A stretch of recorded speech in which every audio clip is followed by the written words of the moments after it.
Hello everyone, welcome to Law of Assumption Coaching. Thank you so much for coming back here again and I hope you guys are doing awesome. All right, so आज एक ऐसा topic मैं आपके लिए लेकर आई हूँ जिससे आपको अपनी पावर का एहसास होगा. When ever I say that you are the god of your reality, बहुत सारे लोगों को ये लगता है कि this is just phrase, this is just an affirmation. कई बार उस पावर का हम एहसास नहीं कर पाते हैं. तो आज एक लाइफ के परसेप्शन को चेंज करके आप खुद को पावरफुल कैसे बना सकते हैं और अपनी मैनिफेस्टेशन जर्नी को आप कैसे आसान बना सकते हैं, हम इसके बारे में बात करेंगे. सो जैसे आपने सुना होगा ना लोगों को कहते हुए कि life doesn't happen to you, life happens through you. मतलब इस एक लाइन में बहुत सारी डीप मीनिंग है स्पिरिचुअलिटी के, और अगर आप इसको समझ लेंगे तो समझ लीजिए कि आपको 3D रियलिटी में लाइफ को जीने का अंदाज पता लग जाएगा, लाइफ को जीने का एक्चुअल फॉर्मूला आपको पता लग जाएगा. तो when anybody says that life is happening through you, इसका क्या मतलब है? इसका मतलब ये है कि हर एक चीज़ जो 3D रियलिटी में हमें दिखाई देती है, उस दिखाई देने के साथ साथ हम उसको महसूस कैसे करते हैं, हम उसको फील कैसे करते हैं, वो बात उन सारी सिचुएशन ऑफ लाइफ से ज़्यादा ऊपर है. कहने का मतलब ये है कि हर एक चीज़ जो लाइफ आपको दिखाती है, उसके एक्सपीरियंस से आपके अंदर जो बदलाव होता है, वो एक्सपीरियंस हर बार आपके लाइफ के मायने, लाइफ के मीनिंग को चेंज कर देता है. दैट मीन्स हर एक सिमिलर सिचुएशन में हर पर्सन डिफरेंट तरीके से एक्ट करता है, क्योंकि अंदरूनी तौर पे उसके अंदर जो उस लाइफ को देखने के परसेप्शन से वो जो चीज़ों को देख रहा है, उससे जो एक्सपीरियंस उसको इंटरनली मिल रहा है, वो हर एक बंदे का, हर एक पर्सन का अलग अलग होता है. जैसे फॉर एग्जाम्पल, अगर आप किसी ग्रुप में बैठे हैं, ठीक है, और वो ग्रुप में बैठने के बाद आपको कुछ लोग स्ट्रेंजर मिलते हैं. जैसे हम ट्रेन में जाते हैं, हम फ्लाइट में जाते हैं, बहुत सारे लोग हमें स्ट्रेंजर मिलते हैं. अब हमें पता है कि 2 आवर्स या 8 आवर्स की जर्नी जो है हमें ट्रैवल करनी है एक साथ. कुछ लोग उस सिचुएशन में अपने आप को बहुत ज़्यादा कंफर्टेबल पाते हैं, क्योंकि भले वो लोग स्ट्रेंजर हैं लेकिन वो उनके साथ कनेक्ट होने की एक अपॉर्चुनिटी ढूंढते हैं और ये सोचते हैं कि अगले 8 घंटे हम इस 8 घंटे के सफ़र को बेहतर कैसे बना सकते हैं, हम इसको और ज़्यादा ब्यूटीफुल कैसे बना सकते हैं. तो ये एक लाइफ की सिमिलर सिचुएशन है. बट ऑन द कॉन्ट्ररी, जिस पर्सन को इस सिचुएशन में बड़ा अनकंफर्टेबल लगता है, यानी वो ज़्यादा लोगों से कनेक्ट नहीं कर पाता है या वो लोगों के साथ घुलना मिलना पसंद नहीं करता है, उसके लिए ये सिचुएशन ऑलमोस्ट एक पनिशमेंट की तरह होती है, क्योंकि वो पर्सन ना तो कहीं बाहर जा सकता है, वो अपने किसी डेस्टिनेशन पे पहुंचा है. तो सिमिलर लेवल पे अगर आप उसके माइंडसेट की बात करो तो वो बहुत ज़्यादा अनकंफर्टेबल है, क्योंकि वो लोगों के साथ बैठना उठना नहीं चाहता है, उनके साथ बातें शेयर करना नहीं चाहता है. उस मोमेंट में वो अपने आप को बिजी रखने के लिए या तो काम में इन्वॉल्व हो जाता है या वो बुक पढ़ने लग जाएगा. मोस्टली इंट्रोवर्ट लोगों के साथ ऐसा ही होता है. तो सिचुएशन एक ही है, लाइफ के एक्सपीरियंस को आपके अंदरूनी तौर पे जो आपने चीज़ों को फील किया, उस एक्सपीरियंस को फील करना हर पर्सन की अलग अलग मेंटालिटी से आपको दिखाई देता है कि वो पर्सन उसी सेम सिचुएशन में किस तरह से रिएक्ट करता है. यहाँ तक सबको समझ में आ गया होगा. अब मैं आपको एक बात ये कहती हूँ, जब भी आप 3D में अपने आप को अवेक पाएँ, यानी जब मॉर्निंग में आप उठते हैं, उठने के बाद आपको एक 3D सिचुएशन में घर दिखता है, घर में कुछ लोग हैं, वो कुछ रिलेशनशिप आपके साथ रखते हैं, आप उनके कुछ बताए हुए रूल्स को फॉलो करते हो. जैसे पेरेंट्स हैं, उनके साथ आपका एक रिलेशन अलग होगा. आप जब सुबह उठोगे तो बाहर निकलोगे, आपके फ्रेंड्स मिलेंगे, वहाँ पर आपका रिलेशन कुछ अलग होगा. हर तरह के एक पर्सन के साथ, इवन एक स्ट्रेंजर के साथ एक अननोन रिलेशन है आपका, कि आप उसको नहीं जानते हो, वो आपको नहीं जानता है, हेंस वो आपको फेवर नहीं करेगा, आप उसको फेवर नहीं करोगे. कहीं ना कहीं एक अनसेड रिलेशन हर किसी के साथ आपका चल रहा होता है. ना एवरी टाइम जब आप किसी 3D सिचुएशन से बार बार नेगेटिव तरीके से चीज़ों को देख के जूझ रहे होते हैं 3D सिचुएशन में, उसको चेंज करने का सबसे आसान तरीका ये है कि मॉर्निंग में उठने के बाद the first thing that you should be telling yourself is it is going to be the best day of my life. आज का दिन मेरे लिए बहुत अमेजिंग होने वाला है, आज का दिन मेरे लिए सुपर डुपर ऑसम होने वाला है। ये चीज़ आप अपने आप को बता रहे हैं। जब आप ये अपने आप को कहते हैं ना, अभी दिन की शुरुआत हुई नहीं है, लेकिन ये रूल आपने अपने दिन के लिए एज अ क्रिएटर पहले सेट कर दिया। अब इससे क्या होने वाला है आप कहोगे, लेकिन इससे ये होने वाला है कि जब भी आप अपने आप को ये बात दोहराते हो और खुद के लिए आप एक रूल सेट करते हो अपने दिन को जीने का, उस रूल के तहत आप हमेशा अपने आप को पावरफुल देखते हो। ये रूल किसने सेट किया है? ये रूल आपने सेट किया है। किसके लिए रूल सेट किया है? इस दिन के ख़त्म होने तक जो भी चीज़ें आपको एक्सपीरियंस होने वाली हैं, उस एक्सपीरियंस में बेस्ट चीज़ें आपको ऑब्जर्व करनी है। ये रूल आपने अपने सबकॉन्शियस माइंड के लिए सेट कर दिया। ठीक, अब जैसे आप ये बात करते हैं अपने आप के साथ, लगातार ये एफर्मेशन बोलते हैं, this is going to be an amazing day for me, okay, और maybe it is one of the best days of my life, okay. ये बात आप डे वन, मतलब स्टार्टिंग ऑफ द मॉर्निंग में ही आप जब अपने आप को कह के फिर जब आप चीज़ों को एक्सपीरियंस करना चालू करते हैं, नाउ यू वुड नोटिस कि हर एक चीज़ आपके सामने, नाश्ता हो सकता है, ब्रेकफास्ट आपको इतना अच्छा जैसे नॉर्मली आपको मिलता है, आपको नहीं मिला है, स्टिल आप उस ब्रेकफास्ट को जब आप खाएंगे तो आप उस ब्रेकफास्ट के पॉजिटिव नोट को ऑब्जर्व करेंगे। ब्रेकफास्ट सिर्फ स्वाद के लिए, खाने के लिए नहीं होता है। ब्रेकफास्ट आपको पोषण देने के लिए, आपको न्यूट्रिशन देने के लिए होता है। तो इवन दो आपके सामने वो जो ब्रेकफास्ट का प्लेट आया है वो शायद इतना देखने में अच्छा नहीं है, इतना खाने में स्वादिष्ट नहीं है, but yet you would be happy, you would be happy to see कि बेस्ट एक्सपीरियंस जीने के लिए मुझे जो सामने चीज़ मिली है कम से कम है तो सही। There are so many people जिनको ये भी नसीब नहीं हो रहा है। किसी ने मेरे लिए ये खाना बनाया है, किसी के एफर्ट मुझ तक आए हैं ताकि मैं उस चीज़ को खा सकूं, अपना पेट भर सकूं, अपने आप को, इस बॉडी को नरिश कर सकूं। ये मेरे लिए बेस्ट एक्सपीरियंस है, ओके।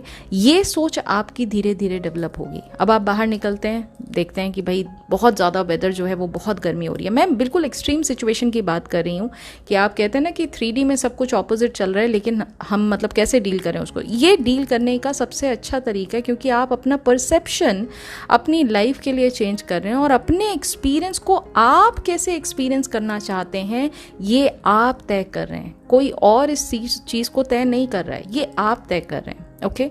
अब आप बाहर निकलते हैं, बाहर बहुत ज़्यादा गर्मी है, बहुत ज़्यादा आपको स्वेटिंग हो रही है, बहुत ज़्यादा आपको परेशानी हो रही है, इस चीज़ को, बॉडी को बहुत ज़्यादा गर्मी लग रही है। तो एक तरीका ये है इसको देखने का कि ओ माय गॉड, आज का दिन ही ख़राब है, इतनी गर्मी में, इतनी धूप में मुझे निकलना पड़ रहा है, मेरी हालत ख़राब हो रही है, मेरी बॉडी सस्टेन नहीं कर पा रही है, ये है वो है। There are so many things जिनको आप नेगेटिव तरीके से देख सकते हो, परसीव कर सकते हो। मैंने जहाँ बार बार बात कही कि आपका परसेप्शन क्या है उस चीज़ को देखने का। एक परसेप्शन ये भी है कि इतनी धूप में निकलने के बाद भी it is my body which is still trying to make me feel better in this weather.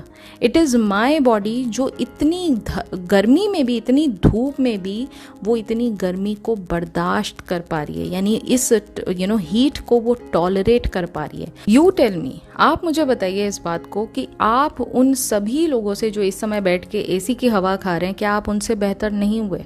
क्योंकि वो ये काम नहीं कर सकते थे जो आपने किया। तो ऑब्वियसली आप अपनी बॉडी को अप्रिशिएट करेंगे, आप अपने आप के एक जज्बे को, एक एंथुजियाज्म को रिस्पेक्ट देंगे कि देखो इतनी धूप होने के बावजूद मेरे लिए कोई चीज़ें मायने नहीं रखती हैं। धूप, सर्दी, गर्मी, बरसात, मैं अगर कोई काम करना होता है तो मैं डिटर्मिनेशन के साथ घर से बाहर निकलता हूँ या निकलती हूँ। ये आपकी अंदर की जो पॉजिटिविटी है उसको बढ़ा रहा है। इनडायरेक्टली ये उस चीज़ को बढ़ा रहा है, क्योंकि आपने उस सेम सिचुएशन में अपने परसेप्शन को चेंज कर लिया अपनी तरफ। तो आपका एक्सपीरियंस बेहतर हुआ या नहीं हुआ?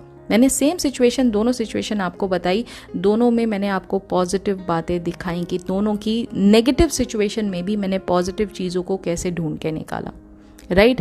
अगर सपोज करिए अब एक प्रैक्टिकल एग्जांपल की बात कर रहे हैं, ये तो डे टू डे लाइफ की एग्जांपल है कि एसपी ने ब्लॉक कर रखा है आपको, वो आपसे बात नहीं कर रहा है, ठीक है।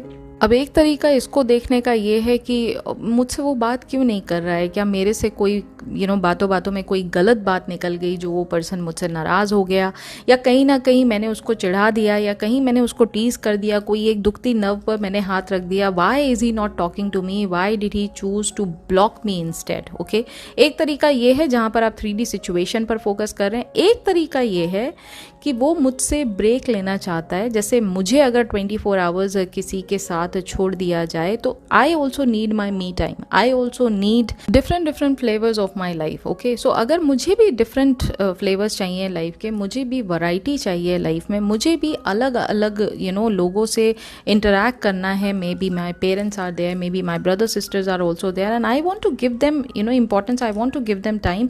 आई too would want my SP to understand कि भाई मेरे लिए इस समय मेरे पेरेंट्स ज़्यादा ज़रूरी है, मेरा काम ज़्यादा ज़रूरी है।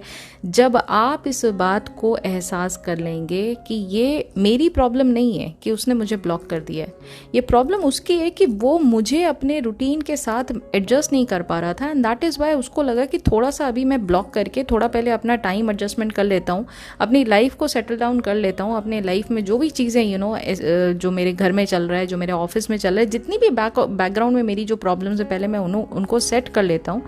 Once I am ready for her or once I am ready for him, I'll get back to her. I'll be with her. I am going to be with her. Okay, I am going to be with him. Right? ये चीज़ें आपके mind में अपने SP के लिए होनी चाहिए कि वो मेरे बारे में ऐसा सोच रहा है। देखिए, जैसे आप अपने SP को एक सेकंड नहीं भूलते हैं ना, आपका SP भी आपको एक सेकंड के लिए नहीं भूलता है। ये मैं गारंटी बोल सकती हूँ।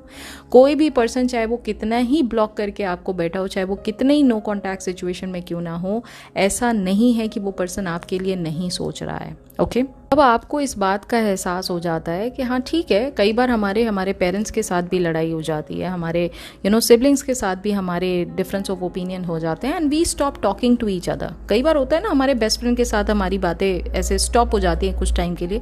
दैट डजंट मीन कि आपके बेस्ट फ्रेंड का जो पोजीशन है वो कोई और ले लेगा। ऐसा बेस्ट फ्रेंड नहीं सोचता है। या पेरेंट्स के साथ कोई बात हो गई तो वो पोजीशन पेरेंट्स की कोई और ले लेगा, ऐसा नहीं होता है। या सिबलिंग के साथ हो गई तो कोई और आपका भाई बंधु बन के वहाँ पर खड़ा हो जाएगा, ऐसा नहीं होता है। It is just that for that time being, for that temporary time being, आप एक दूसरे को टाइम देते हैं, स्पेस देते हैं, and that is what is happening. अगर उस पर्सन ने आपको ब्लॉक कर दिया तो आपको ये नहीं सोचना है कि उस पर्सन ने मुझसे प्यार करना बंद कर दिया। देखिए, प्यार यानी जो लव होता है ना, वो ऐसे बढ़ता घटता नहीं रहता है। लव अगर आप किसी को करते हैं तो वो बाय डिफ़ॉल्ट एक ऐसा इमोशन है जो परमानेंट रहता है आपके माइंड में। ऐसा बिल्कुल नहीं है कि आज तो किसी और के साथ लव हो गया, कल किसी और के साथ लव हो गया। No, it is never like that.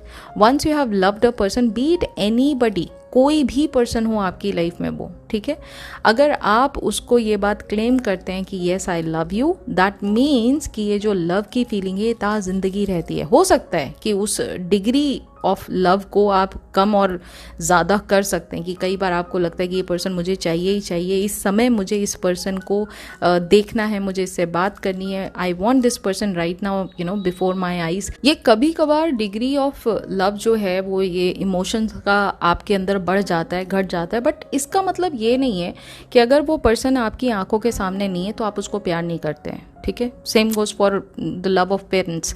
आप जब घर छोड़कर जाते हैं जॉब करने के लिए या कॉलेज में जाते हैं, कहीं भी जाते हैं, आपके पेरेंट्स को पता होता है कि आप घर के बाहर जा रहे हैं, आप दुनिया के हर पर्सन से मिलेंगे। माँ जो होती है, जो स्पेशली मदर होती है, उनका तो बहुत ही सॉफ्ट हार्ट होता है, वो तो बहुत ज़्यादा प्यार करती हैं अपने बच्चे को, लेकिन फिर भी वो लेट गो करती हैं, जाने देती हैं, क्योंकि पता होता है उन्हें कि भाई जो मेरा बेटा है या जो मेरी बेटी है ये मेरी है, ठीक है, और मैंने अगर इसको इतना प्यार किया है तो ये भी मुझसे उतना ही प्यार करता है या करती है, तो एंड ऑफ द डे शाम को ये मेरे पास आएगी। ऐसा नहीं है बाहर जाके किसी और को मदर बना लेगी, ऐसा नहीं होता है। It is exactly like that. तो आपने अपने देखने का नज़रिया बदल दिया ना, उसी 3D सिचुएशन में आपने चीज़ों को समझने का, देखने का नज़रिया जब चेंज कर लिया, तो आंतरिक तौर पे यानी अंदरूनी तौर पे आपके अंदर जो इमोशन, एंजाइटी, डेस्परेशन, सैडनेस, ये जो नेगेटिव थॉट के द्वारा निकल रही थी, अब वो बिल्कुल ऑपोजिट हो गई है। ठीक है, अब वो शांत है, अब वो काम है, अंदर की एनर्जी आपकी, अब वो अंदर के एक्सपीरियंसेस, अंदर के जो इमोशंस के थ्रू आप जो चीज़ों को एक्सपीरियंस करते हैं, वो इंस्टेड ऑफ थिंकिंग नेगेटिव वो आपको पॉजिटिव नज़र आ रहे हैं, एंड बिकॉज ऑफ दैट आप लाइफ में ना कभी डिस्टर्ब्ड फील नहीं करेंगे। I understand there are so many situation जो हमारे कंट्रोल से बाहर होती है। उन सिचुएशंस में कई बार आप अपना कूल जो है वो खो बैठते हो, कई बार आप शॉर्ट टेम्पर्ड हो जाते हो, या कई बार आपको बहुत ज़्यादा परेशानी हो जाती है, कई बार फ्रस्ट्रेट हो जाते हो। I totally get that. और वो टेम्परेरी होता है, वो ऐसा नहीं होता है कि वो फ्रस्ट्रेशन सालों साल चलता रहता है। It is never like that. अगर ऐसा चल रहा है दैट मीन्स कि आपके इंटरनल जो कोर बिलीव्स हैं उसमें कहीं बहुत मेजर प्रॉब्लम है। It is not the 3D situation. 3D तो बस आपको वही रूप दिखा रही है जो आपने क्रिएट किया है, डिलेड फॉर्म में आपको वो दिखा रही है, लेकिन इंटरनली आपके अंदर ही सेल्फ कॉन्सेप्ट में प्रॉब्लम है, इसलिए आप चीज़ों को पॉजिटिव देख ही नहीं पा रहे हो। ठीक है, same goes for any situation for that matter. पीछे अभी किसी का मैसेज आया था कि भाई HR को मुझे मैसेज करना चाहिए, वहाँ से ऑफर लेटर नहीं आया। आप ये भी तो सोच सकते हैं कि हो सकता है वो HR अभी कुछ चीज़ों में मतलब लगी हुई होगी, जब उसको रिवर्ट करना होगा वो करेगी। मेरा तो ऑलरेडी सिलेक्शन हो चुका है ना, मेरे को तो माइंड में ये चीज़ें सोचनी है। ये जो पावर है ना आपकी कि मैं 3D सिचुएशन में क्या फील करना चाहती हूँ, ये मेरे ऊपर है। 3D मुझे कंट्रोल नहीं करेगी। 3D के एक्सपीरियंस को मैं कैसा फील करना चाहता हूँ या करना चाहती हूँ, इसकी जिम्मेदारी मेरे ऊपर है। और ये कंट्रोल जैसे मैंने अपने आप के लिए ले लिया, तो अगर मैंने ये डिफाइन किया कि आज का दिन मेरे लिए बेस्ट होगा, 100% आज जितनी भी चीज़ें मेरे साथ होंगी उनमें मैं सिर्फ अपने आप के लिए जो भी बेस्ट महसूस कर सकती हूँ वही चीज़ों को मैं मायने दूंगी, वही चीज़ों को मैं वैल्यू दूंगी। बाकी सब चीज़ें मेरे लिए नेग्लिजिबल हो जाएंगी। Are you understanding my point? ये आपके नज़रिए को चेंज करेगा, आपकी लाइफ के परसेप्शन को चेंज करेगा। खुद के प्रति जो बार बार हम बात करते हैं कि हम खुद को पावरलेस महसूस करते हैं जब 3D ऑपोजिट चल रही होती है, ये आपकी पावर को आपको एहसास करा के आपको ही हद से ज़्यादा शक्तिशाली बनाएगा, हद से ज़्यादा आपको इंटरनल स्ट्रॉन्ग बनाएगा। Okay, so that is what you should be doing. अगर ये वीडियो की गहराई आपको समझ में आ गई तो आप हर एक सिचुएशन में खुश रहने का ज़रिया ढूंढ लेंगे। आप हर एक सिचुएशन में रिएक्ट ना करने के बहाने ढूंढेंगे कि मुझे क्यों रिएक्ट करना है, इससे क्या फ़र्क पड़ जाएगा। हाँ, तो कौन सी बड़ी बात हो गई, इस पर मुझे कैसे रिएक्ट करना है, इसका कंट्रोल मैं सिचुएशन को कैसे दे सकती हूँ, इसका कंट्रोल तो मेरे हाथ में है ना। So this is what you should be doing. All right, so मुझे लगता है कि ये वीडियो से, ऑल्दो मैंने पूरी कोशिश की है इस पूरी वीडियो को तरीके से स्ट्रक्चर करके फ्रेम बाय फ्रेम आपको बताने की कि कैसे आपके इमोशंस ही आपकी लाइफ के एक्सपीरियंस को आप तक पहुंचाते हैं, और उन इमोशंस में कंट्रोल जो है वो आपका होता है। 3D में जो कुछ भी चल रहा हो उसको देखने से आपके अंदर जो मन में भाव उत्पन्न होते हैं, उन इमोशंस के थ्रू, उन थॉट्स के थ्रू जो आप चीज़ों को एक्सपीरियंस करते हैं, अगर वो चीज़ पर कंट्रोल आपने पा लिया, अपनी लाइफ के परसेप्शन को चेंज करके आपने उस चीज़ का कंट्रोल अगर पा लिया, then 3D is never ever going to disturb you. Okay, that's my promise to you. All right, so yes, that's it for today. ये वीडियो से मुझे लगता है कि काफ़ी सारे लोगों को डीपली समझ आया होगा कि पावर तो उन्हीं के अंदर है, बस हम एक्सरसाइज करना चूज़ नहीं करते। तो ये मैसेज मैं आपको देना चाहती थी। तो अगर ये मैसेज क्लियरली आप तक डिलीवर हो गया और मैसेज आपको पसंद आया तो वीडियो को ज़रूर लाइक कीजिएगा। वीडियो के नीचे कॉमेंट में मुझे ज़रूर लिख कर बताइएगा कि आज की वीडियो से आपने टेक अवे क्या लिया। बहुत जल्दी मिलूंगी अब आपसे मैं अगली वीडियो में। अगर आपने इंस्टाग्राम पे मुझे फॉलो नहीं किया तो इंस्टाग्राम पर भी फॉलो कर लीजिए। Law of assumption coaching is the Instagram handle name. अगर आप न्यू हैं इस चैनल पे और आपको लगता है ये चैनल आपकी पूरी मैनिफेस्टेशन जर्नी में आपको कुछ मदद कर सकता है, then please do subscribe this channel as well, और बेल नोटिफिकेशन को भी आप प्रेस कर दीजिएगा ताकि जब भी कोई न्यू वीडियो डाली जाए तो आप तक ज़रूर मैसेज आ जाए। और अगर आप नेविल गोडार्ड की टीचिंग को समझने में, लॉ ऑफ अजम्पशन को डीपली समझने में इंटरेस्टेड हैं तो आप मेरे VIP मेंबरशिप प्रोग्राम को भी ज्वाइन कर सकते हैं। बहुत नॉमिनल प्राइस में आपको मंथली काफ़ी सारी वीडियोस, हर एक बुक के हर एक चैप्टर को, हर एक लेक्चर को हम वहाँ कवर करते चल रहे हैं बहुत डिटेल में, that too in Hindi language. तो totally up to you. If you feel like you want to understand deeply the teachings of Neville Goddard, then this is something for you can always go for it. All right, so now I'll be meeting you very soon in the next video. Until then, please do take care of yourself and happy manifesting.